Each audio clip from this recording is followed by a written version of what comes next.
Welcome to a place of peace and reflection, where we share stories about what truly matters in life. Here, we celebrate kindness, dignity, and the quiet beauty that comes with age. This is not about chasing fame or attention. It is about finding meaning in simple moments. Today, I want to tell you a long but gentle story, a true and human story about a man named Walter. Walter was 71 when this all began. He lived in a quiet apartment building just outside a small town in the southern part of the United States, the kind of place where people still wave at each other from their porches, where the sound of birds fills the morning air, and where life moves just slow enough that you can notice it. Walter had spent his working years as a school janitor. He was never rich, and his name was never in the paper. But he was proud of what he did. He kept things clean, made sure kids were safe, and stayed late when he needed to. When he retired, he did not take up golf or move to Florida. He stayed right there in his apartment, surrounded by the things he knew and loved. His life was simple. He woke up early. He made his coffee the same way every day. He read the newspaper, checked on his little herb garden on the balcony, and then took a long walk to the park. In the late afternoon, he would sit by the community pool, not to swim, just to sit. He liked to watch the water. He liked the sound it made when the breeze touched it. And most of all, he liked the quiet. It was during one of those afternoons, in early June, that Walter noticed someone new. She was a woman close to his age, maybe a little younger. She had soft silver hair tied back, a light blue hat on her head, and a book in her hand. She walked slowly, carefully. She did not look around. She simply chose a chair, laid down a towel, and sat quietly. She did not swim. She just read, watched the water, and sat in peace. Walter noticed her, but he did not stare. He just felt calm. There was something about her presence that reminded him of still lakes and early morning fog. She looked like someone who had lived through many things and had come to the other side with quiet strength. She did not seem to need anyone, and yet she did not push people away either. Over the next few days, she returned, always around the same time, always with a book, and always with that same peaceful silence that seemed to wrap around her like a soft blanket. Walter found himself looking forward to seeing her. He still sat in his usual spot, the bench under the old tree in the far corner. But now, those hours felt warmer, fuller. They never spoke, not at first, but there was something between them, a kind of unspoken friendship, a rhythm, like two old songs playing quietly next to each other. Then, one very hot afternoon, Walter noticed she did not have a drink with her. The sun was strong that day, and she wiped her face with her sleeve more than once. Without thinking too much, Walter got up, walked over to the small cooler near the pool house, where he always kept an extra bottle of water, and brought it to her.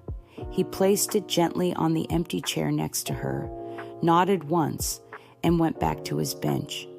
She looked at the bottle, then at him, and she smiled. Not a big smile, but a soft one, a thankful one. She nodded back. Nothing else was said. The next day, she brought 2 books. One she kept. The other she placed on the bench before Walter arrived. When he came and saw it, he looked over at her. She gave him a little nod and went back to her reading. He picked up the book. Inside was a note. It said, "I thought you might enjoy this." That was how it began. She would leave him books, sometimes with little notes, sometimes not. He would read them and return them with a slip of paper inside. Just a few words, a favorite part, a memory the book brought back, a simple thank you. And she would smile when she read them. This quiet exchange became their habit, week after week, month after month. No words, just books and kind thoughts. And in that silence, a connection grew, something gentle, something real. Walter began to feel a change in himself. He felt more alive, more aware. The world seemed a little brighter. The flowers smelled sweeter. The sky looked wider. He found himself humming old songs as he walked, smiling at strangers, sleeping better at night. Then, near the end of August, she stopped coming. At first, Walter thought maybe she had gone on a trip or was feeling a little under the weather. But the days passed. The bench where she used to sit stayed empty. Her chair by the pool remained untouched. He waited, quietly, hopefully. 5 days later, there was something on his bench, a book, a different kind, and inside it, a note.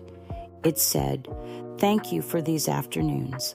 You reminded me that there is still quiet beauty in the world, and that sometimes we do not need to speak to be heard."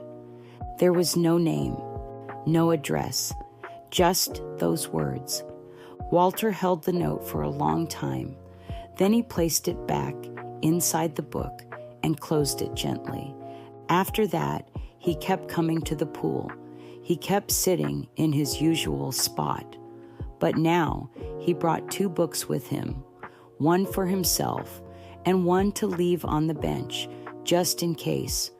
Sometimes someone would take it, sometimes not, but he always left it there.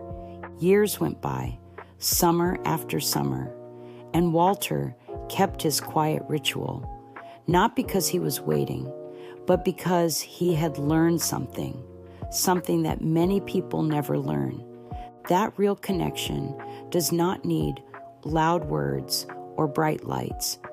That kindness can live in silence. That peace can grow in small, simple things. He never saw her again, but she stayed with him in the way he looked at the sky, in the way he noticed the breeze, in the way he left little notes in books for strangers. Because some gifts stay with us, not in our hands, but in our hearts. Walter lived a long life, a quiet life, but not an empty one. He chose to fill his days with calm, with purpose, with small moments of care. And in doing so, he taught us something worth remembering. You do not need to be loud to be kind. You do not need to be known to make a difference. You just need to be present, to notice, to care. That is enough. Thank you for listening. If this story brought you a little peace today, feel free to stay with us. More stories like this are on the way. Stories that remind us what truly matters in the time we have.